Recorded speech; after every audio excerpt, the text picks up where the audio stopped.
So hi hello everyone, তোমাদের প্রত্যেককে স্বাগত আবারও একটি ক্লাসে। আজকের ক্লাসে আমরা দশম শ্রেণীর সরল সুদ বা সিম্পল ইন্টারেস্টের অঙ্কগুলো কমপ্লিট করব। এর আগে আমরা পার্ট 1 এবং পার্ট 2-তে 10 নম্বর অঙ্ক পর্যন্ত, মানে 10 নম্বর দাগের অঙ্কগুলো কমপ্লিট করেছি, তাই না? 1 থেকে 10 পর্যন্ত। আজকে 11 থেকে 14 নামের অঙ্কগুলো কমপ্লিট করব। তো খুব সহজেই 4টি অঙ্ক কমপ্লিট করব। তোমরা খাতা কলম বের করে বসে পড়ো এবং প্রত্যেকটা অঙ্ক খুব সহজে বোঝাবো, খুব সহজে বোঝাবো। তোমরা খাতা পেন বের করে অঙ্কগুলো করতে শুরু করো। তো চলো 11 দাগে কি বলেছে দেখা যাক। চলো 11 নম্বরে কি বলেছে, বার্ষিক 8% সরল সুদে কত বছরে, কি বলেছে, বার্ষিক 8% সরল সুদে কত বছরে 600 টাকার সুদ। কয় টাকার সুদ? 600 টাকার সুদ। তাহলে আর এর মান কত দেওয়া আছে? আর হচ্ছে বার্ষিক সুদের হার 8%, এবং পি কত দেওয়া আছে? পি হচ্ছে 600 টাকা, এবং সুদ আই কত দেওয়া আছে? 168 টাকা। তাহলে কি কি দেওয়া আছে আমরা লিখবো দেওয়া আছে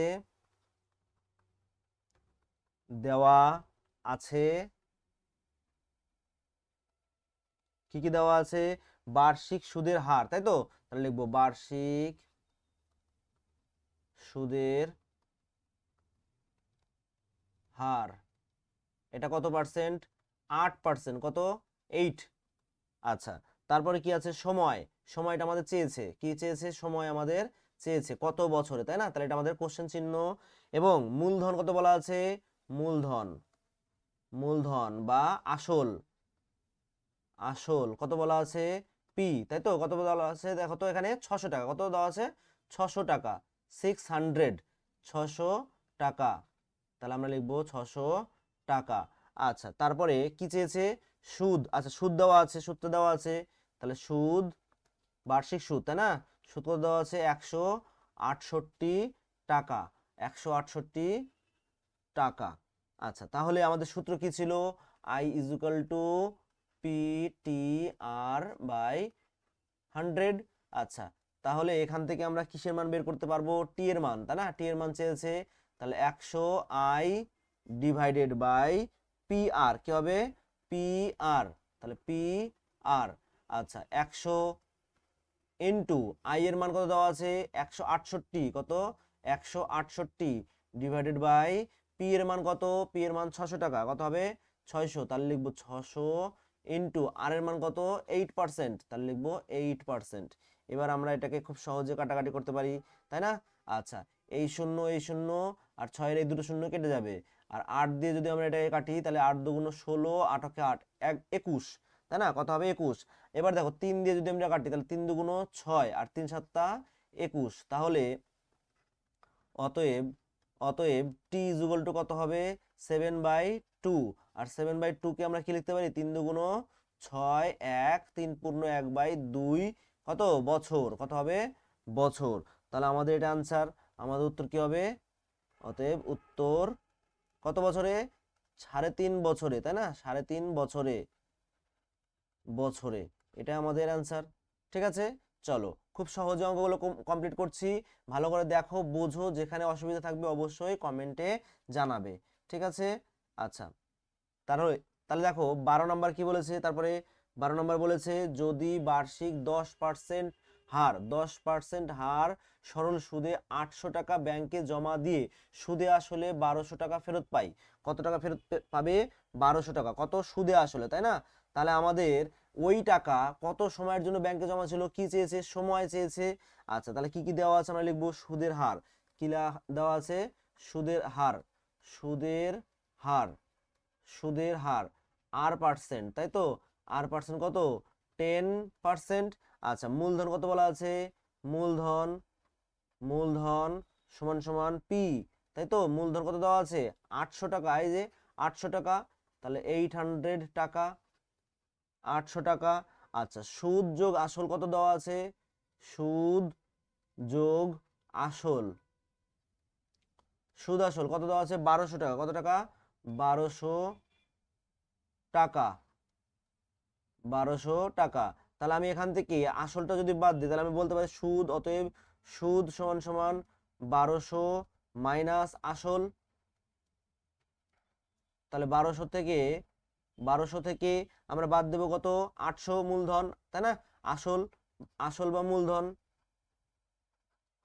আসল বা মূলধন, তাহলে আমরা বাদ দেবো, বিয়োগ করে দিই 800, বিয়োগ করলে কত হচ্ছে, বিয়োগ করলে 400, কত 400 টাকা। তাহলে এটা আমাদের কি বার্ষিক সুদ, বার্ষিক সুদ। এবার আমাদের সূত্র কি ছিল, I is equal to PTR divided by 100।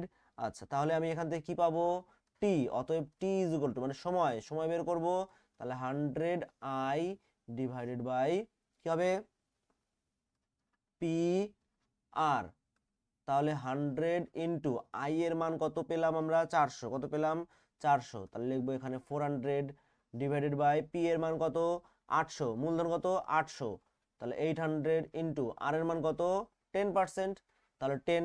এটাকে খুব সহজে কাটাকাটি করতে পারি আমরা। আচ্ছা, এটাকে যখন আমরা কাটাকাটি করব, এই একটা শূন্য, এই একটা শূন্য, এই একটা শূন্য, এই একটা শূন্য, তাই তো, আর হচ্ছে এই একটা শূন্য, এই একটা শূন্য, তাহলে এইটা দিয়ে যদি আমরা এটাকে কাটি কত থাকে 2, আর এই 2 দিয়ে যদি আমি 10 কাটি কত থাকে 5, তাহলে অতএব টি ইজ ইকুয়াল টু কত 5 বছর, অতএব টি ইজ ইকুয়াল টু 5 বছর। তাহলে আমাদের आंसर কি হবে, উত্তর, উত্তর হবে আমাদের কি, যে ওই টাকা 5 বছরের জন্য, ওই টাকা লিখবো, ওই টাকা, ওই টাকা, ওই টাকা 5 বছরের জন্য কি হয়েছিল, ব্যাংকে জমা ছিল, ব্যাংকে জমা ছিল। বুঝতে পারলাম, খুব সহজে কিন্তু অঙ্কগুলো কমপ্লিট হচ্ছে 12 নম্বর। এবার আসবো 13 নম্বরে। কি বলেছে, কোন মূলধন একই বার্ষিক শতকরা সরল সুদের হারে 7 বছরে সুদে আসলে, কয় বছরে, 7 বছরে সুদে আসলে কত 7100 টাকা, এবং 4 বছরে সুদে আসলে কত টাকা 6200 টাকা। তাহলে ওই টাকা, বলেছে কি টাকা হলে মূলধন এবং বার্ষিক শতকরা সরল সুদের হার নির্ণয় করতে বলেছে। তাহলে আমাদের এখানে কি কি দেওয়া আছে আমরা লিখে নেই। প্রথমেই আমাদের দেওয়া আছে আসল যোগ, আসল, আসল যোগ 7 বছরের সুদ, কয় বছরের সুদ, 7 বছরের সুদ। তাহলে আমরা লিখবো 7 বছরের, বছরের 7 বছরের সুদ, তাই তো, 7 বছরের সুদ কত আছে 7100, মানে 7100 টাকা, 7100 টাকা। তাহলে আমাদের আর কি দেওয়া আছে, আসল যোগ 4 বছরের সুদ কত দেওয়া আছে 6200 টাকা, 6200 টাকা। আচ্ছা, তাহলে আমরা যদি এটাকে বিয়োগ করি, তাহলে আমরা এখান থেকে কি করতে পারবো, দেখো এটা যদি বিয়োগ করি নিচে মাইনাস হয়ে যাবে, নিচে মাইনাস হয়ে যাবে, আসল আসল কেটে যাচ্ছে, 7 থেকে 4 বাদ দিলে 3 বছর, তাহলে 3 বছরের,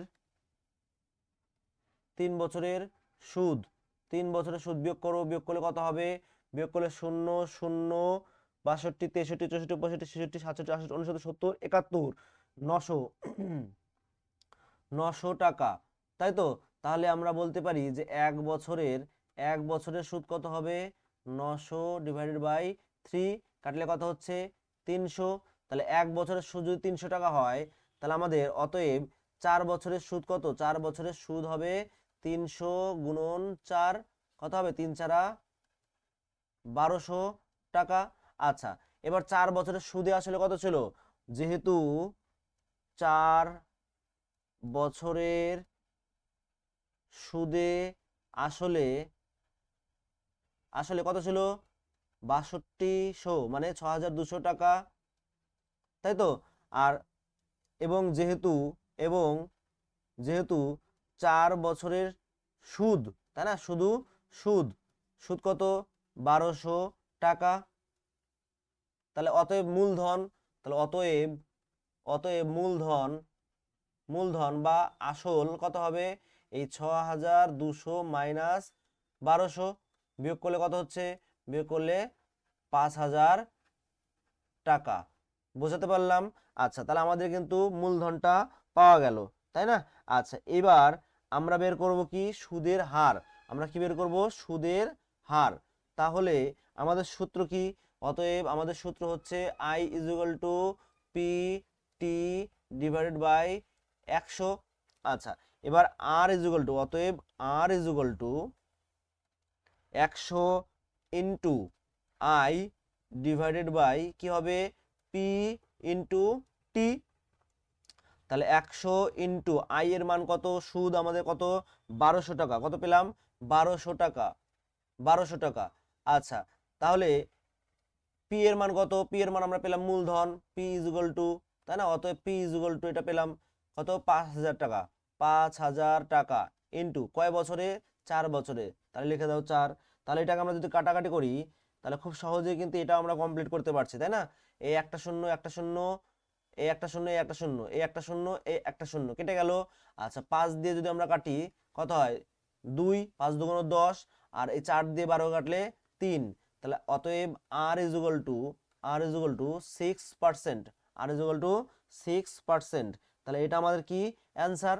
তাহলে আমাদের উত্তরটা কি হবে, আমাদের উত্তরটা হবে এরকম যে কত টাকা মূলধন ছিল, তাহলে মূলধন ছিল 5000 টাকা এবং বার্ষিক শতকরা সরল সুদের হার কত 6%। তাহলে এটা আমাদের অ্যান্সার আর এটা আমাদের অ্যান্সার। তাহলে আমাদের অ্যান্সার কটা হলো, দুটো অ্যান্সার আমাদের কমপ্লিট, এটা আমাদের অ্যান্সার। চলো আজকের ক্লাসের শেষ এবং খুব সহজ ইম্পর্টেন্ট অঙ্ক, এটা খুব ভিভিআই দিয়ে দিতে পারো, ঠিক আছে, এটা ভিভিআই দিয়ে দিতে পারো, ভিভিআই ভেরি ভেরি ইম্পর্টেন্ট অঙ্ক। এই তোমাদের এই পেজে 13 নম্বর এবং 14 নম্বর অঙ্কটা খুবই ইম্পর্টেন্ট। আচ্ছা 14 নম্বরে কি বলেছে দেখো, একই সময়ে অমল রায় ব্যাংকে, কোথায় ব্যাংকে, এবং পশুপতি ঘোষ পোস্ট অফিসে কত টাকা দিয়েছে 2000 টাকা জমা রাখেন, তাই না। 3 বছর পর তারা সুদ সহ যথাক্রমে, অর্থাৎ সুদ এবং আসল মিলে কত পায় 2360 টাকা এবং 2480 টাকা ফেরত পায় পোস্ট অফিস থেকে। তাহলে ব্যাংক এবং পোস্ট অফিসের বার্ষিক শতকরা সরল সুদের হারের অনুপাত মানে R1 এবং R2 ধরবো। অর্থাৎ ব্যাংকের ক্ষেত্রে আমরা ধরবো কি R1 এবং পোস্ট অফিসের ক্ষেত্রে ধরবো আমরা R2। ঠিক আছে, চলো আমরা কিভাবে করি দেখো। ব্যাংকের ক্ষেত্রে আমরা লিখবো, ব্যাংকের ক্ষেত্রে কি লিখবো, ব্যাংকের ক্ষেত্রে, ব্যাংকের ক্ষেত্রে, ব্যাংকের ক্ষেত্রে পি কত, পি হচ্ছে 2000 টাকা, কত 2000 টাকা, ঠিক আছে। আচ্ছা সময় কত 3 বছর, তাহলে টি ইজ ইকুয়াল টু 3 বছর, ওকে। আচ্ছা সুদ যোগ আসল কত ছিল, সুদ যোগ আসল কত আছে, সুদ যোগ আসল এই যে দেখো 2360 টাকা, তাহলে 2360 টাকা বা 2360 টাকা, তাই তো। আচ্ছা তাহলে আমাদের অতএব আসলটা কি, সুদটা কি বলবো, অতএব সুদ ইজ ইকুয়াল টু, সুদ ইজ ইকুয়াল টু 23,060 থেকে মাইনাস আসল, তাই তো। আচ্ছা 23,000 সরি 2360, 2360 মাইনাস আসল কত 2000, তাহলে 2000 বিয়োগ করো, বিয়োগ করলে কত হচ্ছে 360 টাকা, 360 টাকা। এটা কি আমাদের সুদ, এটা আমাদের কি সুদ, বার্ষিক সুদ। অতএব R%, R% কোশ্চেন, তাহলে আমাদের সূত্র কি ছিল, আমাদের সূত্র হচ্ছে, আমাদের সূত্র হচ্ছে, আমাদের সূত্র কি ছিল I is equal to PTR by 100। তাহলে আমরা এখান থেকে বলতে পারি R is equal to 100 into I divided by P into T। তাহলে আমরা এখান থেকে করতেই পারি যে অতএব, অতএব R ইজ ইকুয়াল টু 100 গুণন I এর মান কত, সুদের মান 360 টাকা, তাহলে 360 টাকা বাই কত, পি এর মান 2000 টাকা, পি এর মান কত 2000 টাকা ইন্টু সময় কত 3 বছর, সময় কত 3 বছর, তাহলে 3। এবার এটাকে আমরা খুব সহজে কাটাকাটি করব, তোমরা নিজেরা প্র্যাকটিস করো। দেখো এই একটা শূন্য, এই একটা শূন্য, এই শূন্য এই শূন্য, এই শূন্য এই শূন্য, ঠিক আছে। 3 দিয়ে যদি আমরা এটাকে কাটি তাহলে 3 অক্ষে 3, 3 দুগুণ 6, আর 2 দিয়ে যদি এটা কাটি তাহলে 6। তাহলে আর এর পরিমাণ কত, আর হচ্ছে 6%। আচ্ছা এটাকে আমরা R1 ধরবো, ব্যাংকের ক্ষেত্রে সরল সুদের হার আমরা R1 ধরবো, প্রথমে বলে নিয়েছি। আচ্ছা এবার, এবার হচ্ছে পোস্ট অফিসের ক্ষেত্রে, কার ক্ষেত্রে, পোস্ট অফিসের ক্ষেত্রে। তাহলে পোস্ট অফিস, পোস্ট অফিসের ক্ষেত্রে, পোস্ট অফিসের ক্ষেত্রে কি হবে দেখো, পি কিন্তু একই, দুই ক্ষেত্রেই কিন্তু 2000 টাকা, দুই ক্ষেত্রেই ব্যাংকের ক্ষেত্রেও এবং পোস্ট অফিসের ক্ষেত্রেও 2000 টাকা। আর টি এর পরিমাণ, টি এর পরিমাণও কিন্তু সমান, অর্থাৎ বছর 3 বছর দুই ক্ষেত্রেই, তাই না। তাহলে সময়টাও কিন্তু একই, তাহলে বছর। আচ্ছা, আর কি থাকে? আর সুদ আসল দেওয়া আছে, তাহলে সুদ যোগ আসল, সুদ যোগ আসল কত দেওয়া আছে? 2480 টাকা, তাই তো? তাহলে অতএব এক্ষেত্রে সুদ কত? এক্ষেত্রে সুদ 2480 মাইনাস আসল। তাহলে আমরা এখান থেকে বিয়োগ করি 2480 থেকে বাদ দেবো কত? 2000, তাহলে থাকে কত? 480 টাকা। এটাও কিন্তু আমাদের সুদ পেয়ে গেলাম। কার ক্ষেত্রে? এটা পোস্ট অফিসে সুদ পেলাম, ঠিক আছে? এটা পোস্ট অফিসে সুদ পেলাম। তাহলে অতএব আর এর পরিমাণ R2 কোশ্চেন। তাহলে এইখানেও কিন্তু আমরা এই সূত্রটাই ফেলবো, যে সূত্রটা দিয়ে আমরা এখানে কাজ করলাম, তাই না? তাহলে দেখো তো করতে পারছো কি না? তাহলে I is equal to PTR by 100, তাই তো? আচ্ছা, এখানে কার মান বসাবো? পি এর মান। আচ্ছা, এখানে আর এর মান বের করব, তাহলে অতএব R is equal to 100 into I divided by P গুণন টি। আচ্ছা, এবার মানগুলো বসাও। মানগুলো বসালে কত হবে? মানটা বসাও। মানটা বসালে হবে 100 গুণন আই এর মান কত? আই এর মান হচ্ছে এই যে 480, তাহলে হবে 480 ডিভাইডেড বাই কত হবে? পি এর মান 2000 ইন্টু টি কত? 3।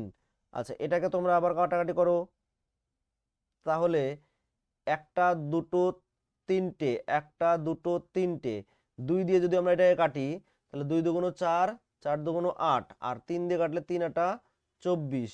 তাহলে অতএব এটা হচ্ছে R2, তাই না? এটা হচ্ছে R2, তাহলে R2 কত? 8%। এবার আমাদের প্রশ্নে কি বলে দেওয়া আছে সেটা একটু খেয়াল করব। প্রশ্নে বলে দেওয়া আছে দুই ক্ষেত্রে, দুই ক্ষেত্রে এই যে R1 অর্থাৎ ব্যাংকের শতকরা সুদের হার এবং পোস্ট অফিসের শতকরা সুদের হার এর অনুপাত চেয়েছে। তাহলে আমরা অতএব বলতে পারি যে অতএব R1:R2 কি হবে? 6:8। কাটলে কত হবে? 2 দিয়ে কাটলে 3 কত হবে? 3:4, 3:4। এটা আমাদের অ্যান্সার। বোঝা গেল? আচ্ছা, তো এই পর্যন্ত যারা কমপ্লিট করলে খুব ধন্যবাদ তোমাদের, অসংখ্য ধন্যবাদ। তোমরা ভালো করে পড়াশোনা করো।